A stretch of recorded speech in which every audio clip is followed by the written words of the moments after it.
Bonjour à toutes et à tous. Merci beaucoup de vous être rendus disponibles pour échanger sur les opportunités professionnelles du ministère des Armées. Je vais commencer par me présenter. Anne Collin. Comme mon badge l'indique, je ne suis pas à la DGSE, je travaille à la direction des ressources humaines du ministère des Armées, qu'on appelle la DRHMD, et plus spécifiquement, je travaille au service des ressources humaines civiles. Je suis adjointe à la sous-directrice en charge des recrutements et de l'accompagnement professionnel. Le travail de mon service, de mes collègues, c'est d'œuvrer au recrutement, à l'accompagnement, à la formation de l'ensemble des agents civils du ministère. Donc, on est donc gestionnaire pour environ 60 000 personnes. Donc, le ministère des Armées, c'est en fait un ministère qui est marqué par sa diversité. Toutes les composantes du ministère des Armées œuvrent en vue d'une même mission. On parle de protéger la France, les ressortissants de notre pays, notre territoire, nos intérêts.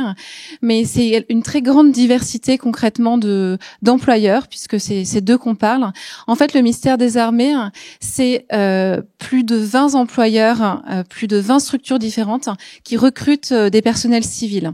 Sur les 270 000 agents du ministère des Armées, vous avez environ 200 000 militaires et vous avez environ, alors ça dépend des chiffres, on va dire environ 65 000 civils. Ça veut dire que les civils sont extrêmement présents au sein du ministère et qu'ils sont une composante décisive du bon fonctionnement des missions du ministère des Armées. Vous avez sur cette slide en fait un panel assez riche de l'ensemble de nos employeurs. Alors vous avez évidemment les trois armées que sont l'armée de terre, la marine nationale et l'armée de l'air et l'espace. Mais vous avez également la direction générale de l'armement et ce qu'on appelle le secrétariat général de l'administration. L'état-major de l'armée, le secrétariat général pour l'administration et la direction générale de l'armement constituent ce qu'on appelle les trois grands subordonnés du ministre des Armées, qui est Sébastien Lecornu. Mais au sein de ces trois grands subordonnés, vous avez une très très grande diversité de situations, d'environnement de travail et d'opportunités. En fait, le ministère des Armées, pour les civils, c'est près de 1500 métiers différents. Je vais y revenir. On recrute sur tous les statuts. On recrute évidemment des fonctionnaires, je vais y revenir, des contractuels. Et on recrute également, c'est une spécificité de notre ministère, qui existe également sur quelques ministères, comme le ministère de l'Intérieur. On recrute des ouvriers de l'État. J'y reviendrai. Concrètement, on l'a vu, un agent sur 4 est civil. Il y a beaucoup de femmes au ministère des Armées, notamment parmi les civils. 40% des postes sont occupés par des femmes. Globalement, le ministère est à 20% de femmes, puisqu'en fait, il y a 17% de femmes parmi les militaires. Mais donc, 40% de femmes parmi les civils. Voilà, le message que je souhaite vous faire passer, c'est venez au ministère des Armées. On est vraiment attentif à la diversité de vos statuts, à la diversité de vos profils. On est un ministère avec une vingtaine d'employeurs, ce qui fait qu'on recrute énormément de personnel civil. Donc, sur la slide, 3500 postes par an. En fait, les 2 ans avant, on avait recruté jusqu'à 4000 civils. Ça dépend de nos contraintes budgétaires, ça dépend des opportunités des différents employeurs, mais il y a énormément d'opportunités au sein du ministère des Armées. La spécificité de notre ministère, au-delà de la diversité des employeurs, au-delà de la diversité des statuts, c'est la diversité des environnements professionnels. Nous sommes présents sur l'ensemble du territoire français, en métropole et en outre-mer. Et sur le territoire métropolitain, nous sommes présents aussi bien à Metz, à Nancy, à Strasbourg, à Lille, à Rennes, que dans le sud-ouest, à Bordeaux, à Toulouse ou dans le sud-est, évidemment Toulon, où il y a une base de la marine. Mais globalement, en fait, on est présent sur l'ensemble du territoire français et évidemment, on est très présent en Île-de-France. Donc, il y a forcément au sein du ministère des Armées un métier qui est fait pour vous et un employeur qui est fait pour vous au regard de la diversité des postes qu'on peut proposer. On recrute également beaucoup par la voie de l'apprentissage, environ 2500 postes par an jusqu'à 2700 l'année dernière. C'est une voie de recrutement qui est extrêmement importante pour nous, puisqu'en formant les apprentis, on espère capitaliser sur ces formations et ensuite fidéliser les apprentis. Une fois encore, on recrute des apprentis dans une très grande diversité de domaines. Je vais y revenir. Alors, peut-être vous parler un petit peu plus des statuts. On recrute, je lisais, des fonctionnaires, des contractuels, ce qu'on appelle des ASC au ministère des Armées, des agents sous contrat, et on recrute également des ouvriers de l'État. Les fonctionnaires sont recrutés par différentes voies. Vous avez ce qu'on appelle les concours interministériels, qui sont organisés par la Direction générale de l'administration de la fonction publique, la DGFP, qui est la direction générale qui organise ce salon Choisir le service public. Ces concours interministériels, ils vous donnent la possibilité, après une formation dans une formation initiale dans une école, de pouvoir être affecté sur une diversité de ministères, et parmi ces ministères, évidemment, au ministère des Armées. Un des grands concours interministériels les plus connus, c'est le concours des IRA, des Instituts régionaux d'administration, qui propose des postes d'attachés. Nous recrutons chaque année environ 70 à 80 lauréats du concours des IRA. Vous avez également des concours ministériels, c'est-à-dire des concours qui sont organisés par le ministère des Armées, parce qu'en fait, ces concours permettent d'exercer un certain nombre de métiers et de relever de ce qu'on appelle des corps, c'est-à-dire un statut particulier, qui sont spécifiques au ministère des Armées. Parmi les concours spécifiques du ministère, vous avez notamment le concours d'ingénieur civil de la défense, qui est le concours des catégories A, des ingénieurs, qui souhaitent faire une carrière au sein du ministère. Nous avons une grande diversité de spécialités sur ce concours. Ça va du numérique, de l'aéronautique, des munitions, bref, des spécialités qui sont propres au ministère des Armées. Vous avez également le concours de TSEF, qui est un concours de technicien de catégorie B, donc en filière technique. TSEF, ça veut dire technicien supérieur d'études et fabrication. Ce sont l'ensemble des postes de techniciens. Enfin, ce concours permet d'accéder à l'ensemble des postes de techniciens du ministère des Armées. Nous avons également des concours dans la filière médico-sociale et dans la filière administrative. Nous ouvrons par exemple des concours de secrétaire administratif, qui est un concours de catégorie B de la filière administrative.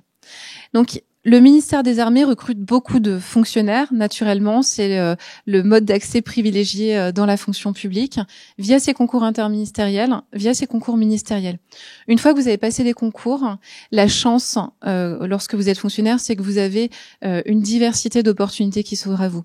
Évidemment, au sein du ministère, puisqu'avec 270 000 postes, alors certains postes sont réservés aux militaires, mais vous avez quand même un terrain de jeu, un terrain d'opportunités qui est extrêmement large, extrêmement important pour les civils au sein du ministère. Vous pouvez changer d'employeur, vous pouvez changer de domaine de spécialité, vous pouvez changer de zone géographique. Donc une fois que vous avez passé un concours, j'ai envie de dire, les opportunités qui s'ouvrent à vous sont extrêmement importantes au sein du ministère.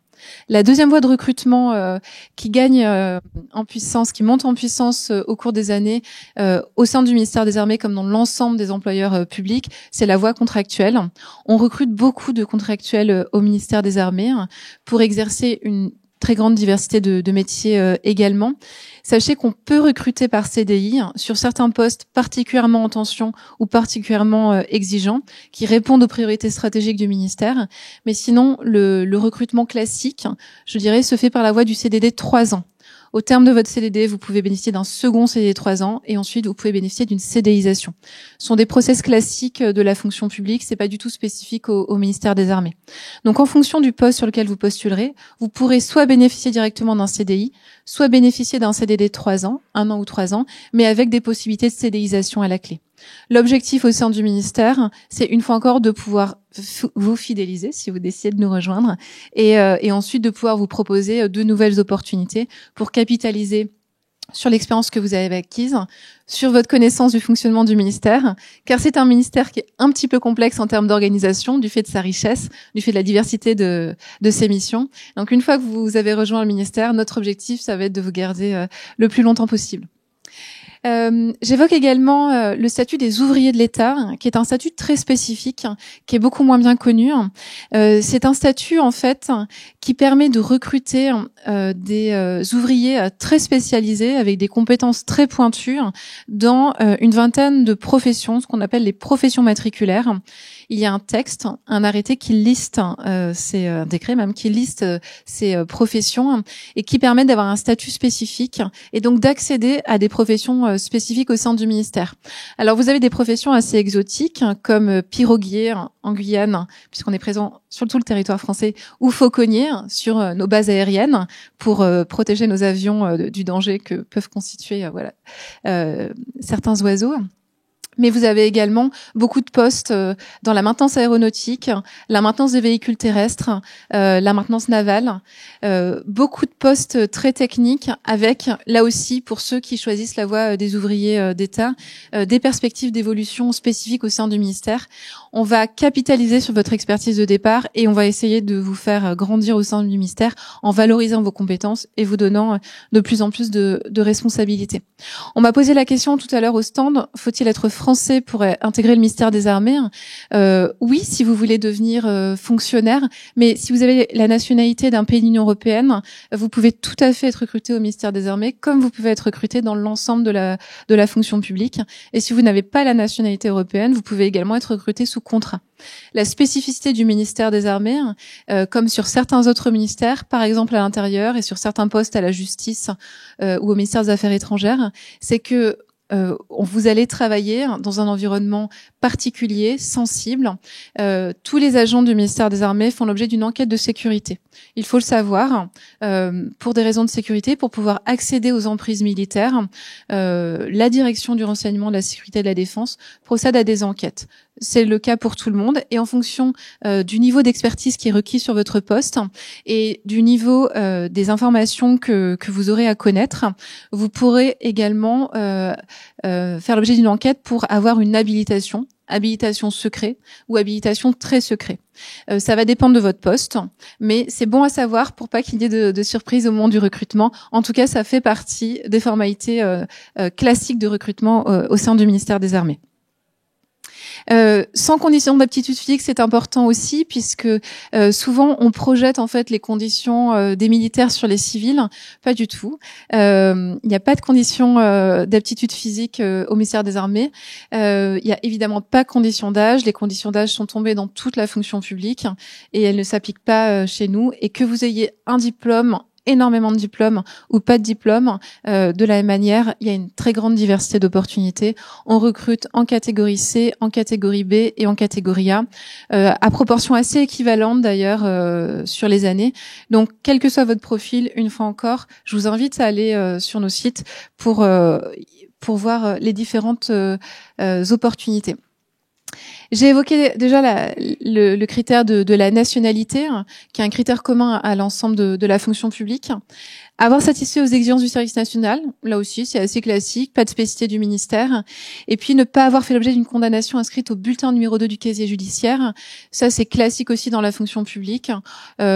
Surtout si vous travaillez au ministère des Armées, on va regarder ce qu'on appelle le B2, c'est-à-dire si vous avez fait l'objet de condamnation.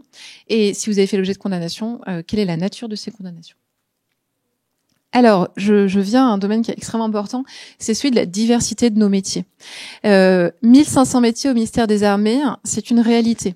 J'évoquais des petits métiers qu'on aime bien parce qu'ils sont un peu typiques, le métier de piroguier en Guyane ou de fauconnier. Mais au-delà de ces deux métiers, vous avez surtout une très très grande diversité dans l'ensemble des domaines. Puisque lorsqu'on pense au ministère des Armées, on pense effectivement aux enjeux de défense, et c'est bien naturel, avec nos trois armées. Mais il faut savoir que le ministère des Armées est aussi un acteur économique majeur en France, puisque le budget du ministère, c'est 44 milliards d'euros. C'est le deuxième plus gros budget de l'État. C'est un acteur qui est extrêmement important dans le domaine économique, qui fait vivre ce qu'on appelle la base industrielle et technologique de défense. C'est tout un ensemble de TPE, PME qui travaillent sur le secteur de la défense. Et donc, notamment, la Direction générale de l'armement travaille avec une très grande diversité d'entreprises sur le territoire français.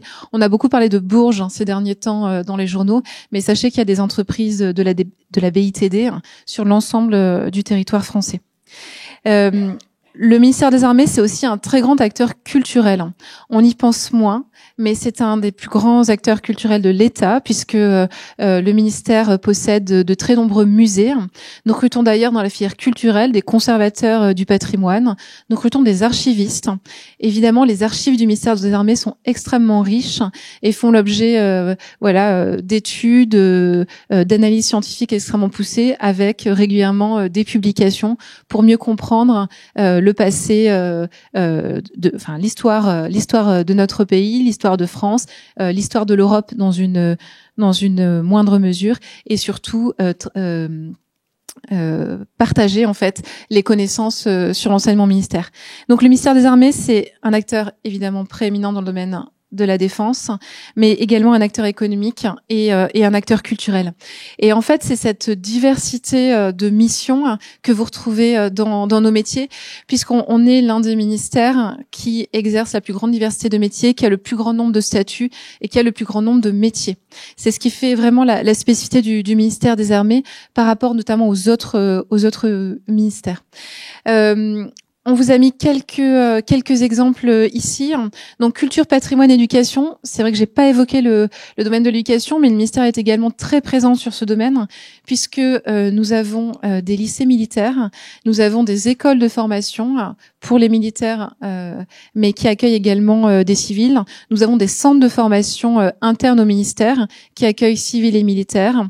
Nous travaillons avec une diversité d'établissements publics extrêmement connus comme l'IHEDN par exemple, l'Institut des hautes études de la défense nationale. Et nous avons beaucoup de structures qui travaillent avec l'éducation nationale. C'est le cas notamment de la direction du service national de la jeunesse, la DSNJ, qui travaille avec l'éducation nationale pour faire vivre l'esprit de défense, pour travailler la cohésion nationale et pour aider les jeunes à trouver leur voie. Il y a toute une série de dispositifs qui existent, les classes défense et sécurité globale, par exemple, qui viennent sensibiliser dès le collège et au lycée les jeunes aux enjeux géopolitiques, géostratégiques, aux enjeux de défense, etc.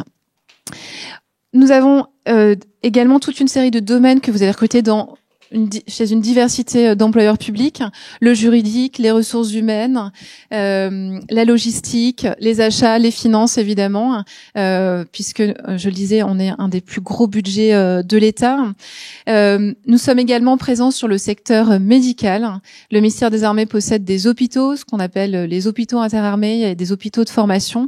Nous recrutons des médecins, des infirmiers militaires, mais nous recrutons également beaucoup de médecins, d'infirmiers, d'aides-soignants civils. La différence au sein d'un hôpital entre le statut militaire et le statut civil, et puis d'une manière globale, c'est que les militaires peuvent être projetés en opération extérieure. Donc on peut les envoyer sur des théâtres d'opération en Roumanie, au Sahel, à Djibouti, peu importe, ou on peut les envoyer, alors que les civils, eux, ne seront pas projetés en opération extérieure. Ils travailleront au sein de la structure dans laquelle ils sont affectés. Si je reste sur l'exemple médical, au sein de l'hôpital dans lequel ils sont affectés. Donc on recrute beaucoup de professionnels médicaux et paramédicaux, et nous avons également des concours spécifiques pour intégrer le ministère des Armées. Développement durable et énergie. Je le disais, le ministère des Armées est extrêmement présent sur l'ensemble du territoire.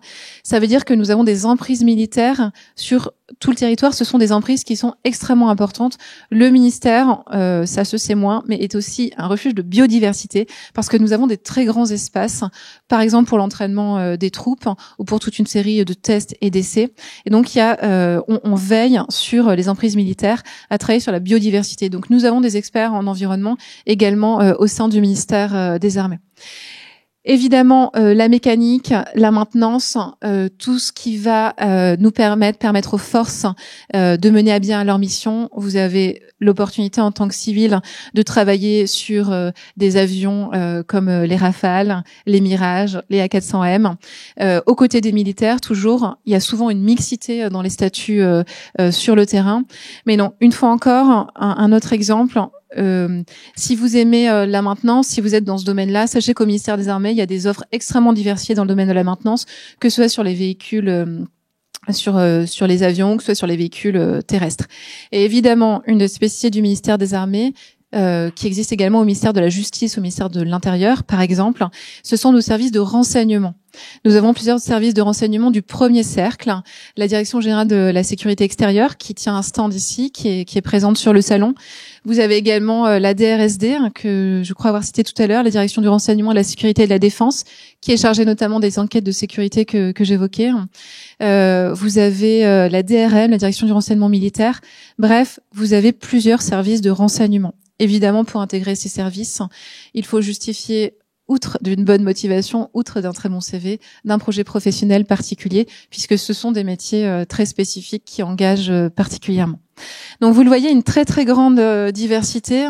J'ai pas évoqué la communication et surtout j'ai pas évoqué, et c'est un grand tort puisque c'est notre premier domaine de recrutement, le numérique et le cyber. Nous recrutons énormément dans le domaine du numérique et dans le domaine du cyber. Le ministère des Armées est attaché à être en pointe sur ces questions, notamment dans le cadre de notre politique de cyberdéfense. Il y a énormément d'opportunités dans le domaine de la data, dans le domaine de l'intelligence artificielle et plus globalement dans le domaine des réseaux, des systèmes. Le numérique est en train de se structurer au ministère des Armées, de se réorganiser.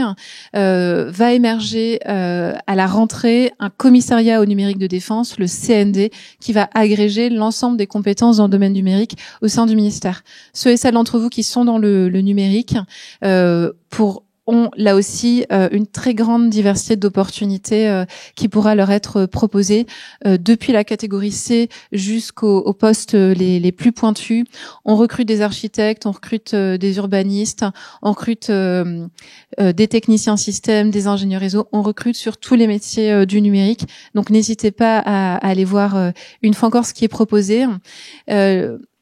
Le CND verra le jour dans quelques mois. D'ores et déjà, vous pouvez rejoindre les équipes de la DIRISI, qui est la direction en charge des systèmes d'information au sein du ministère.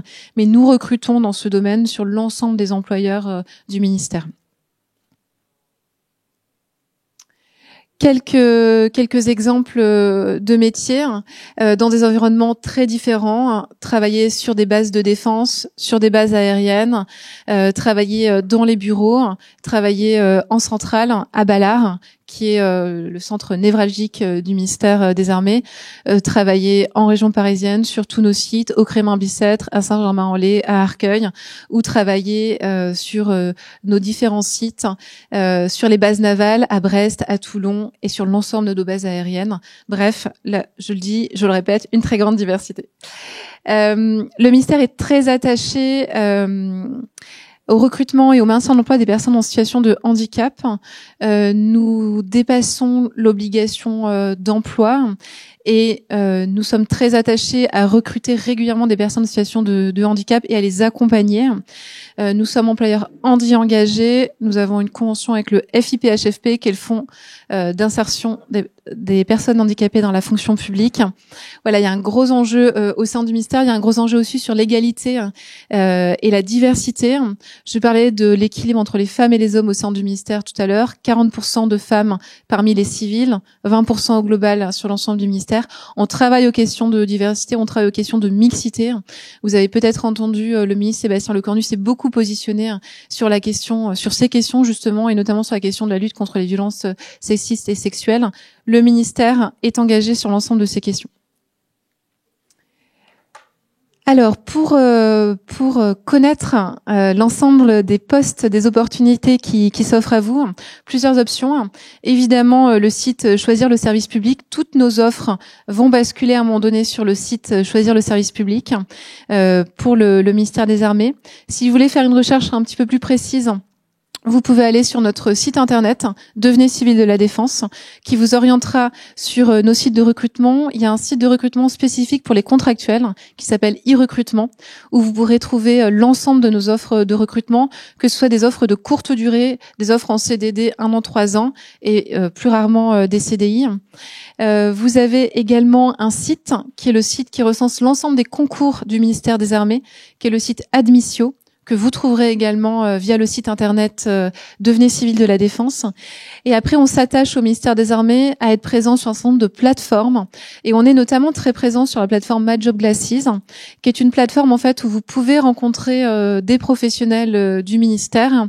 Si vous cherchez un data analyst, un technicien en maintenance aéronautique, un juriste, voilà, vous pouvez aller rencontrer ces collègues et discuter avec eux de leur réalité de travail. Je suis trop bavarde, le temps fil et j'aimerais pouvoir répondre à quelques questions si vous en avez. Je vous invite à scanner du coup ces 3 QR codes. On est présent également sur les réseaux sociaux. On a une page Civile de la Défense, une page LinkedIn, mais vous avez également sur les réseaux sociaux des pages qui sont spécifiques aux différents employeurs. Vous avez une page armée de terre, une page armée de l'air et de l'espace, une page pour la marine et d'autres pages, une page pour le secrétariat général pour l'administration pour toutes les fonctions support. Voilà, j'espère vous avoir apporté un certain nombre d'éléments et je suis à votre disposition si vous avez des questions.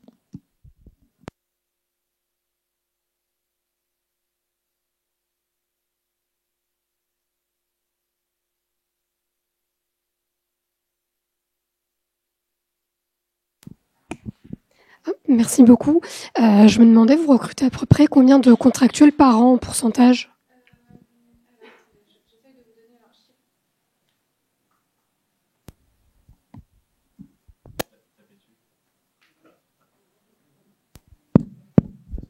J'essaye de vous donner le chiffre le plus précis possible. On recrute de plus en plus de contractuels. La voie privilégiée dans la fonction publique, c'est le concours, mais on recrute de plus en plus de contractuels. Il faut absolument pas que le statut de contractuel vous bloque dans vos candidatures au ministère des Armées.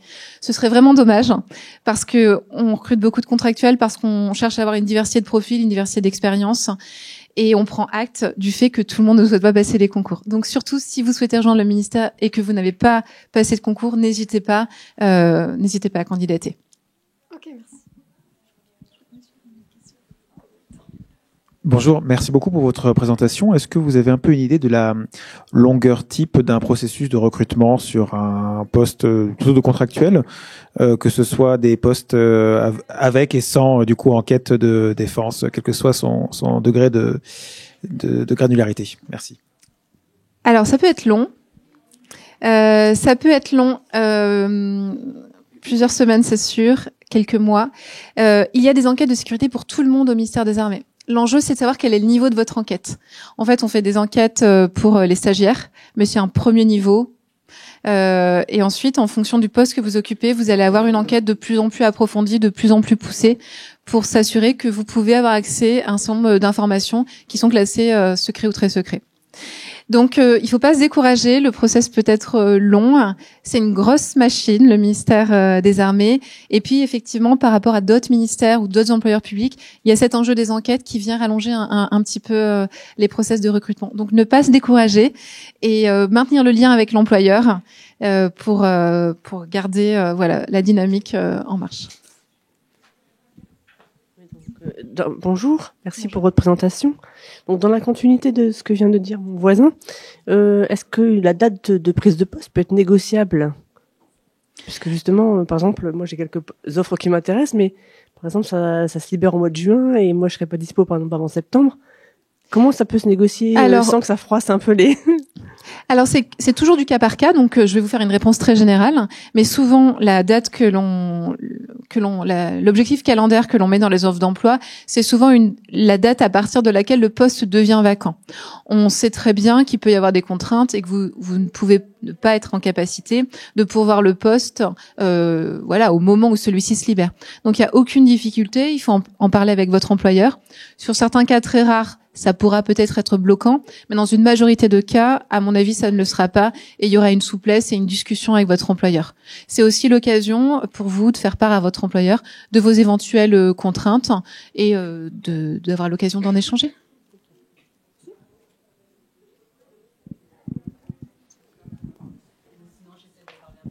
Enregistrement. Oui, bonjour.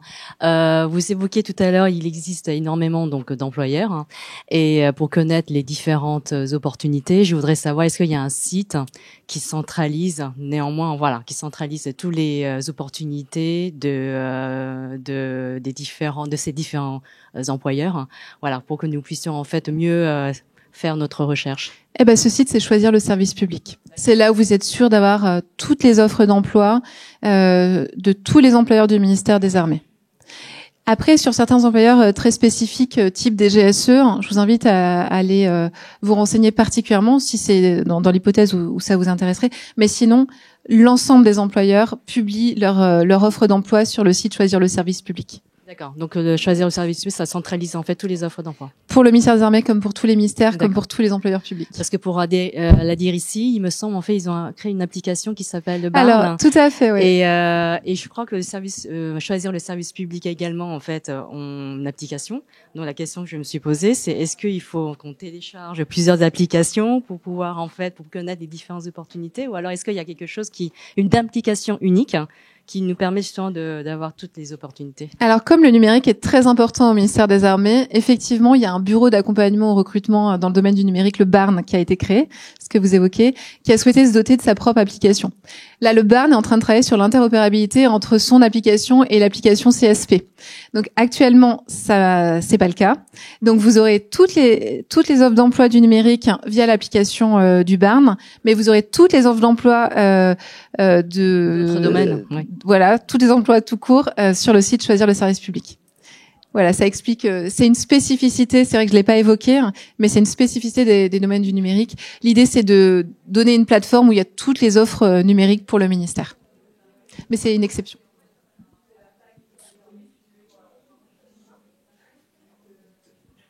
Merci beaucoup et je reste disponible au stand avec mes collègues si vous le souhaitez.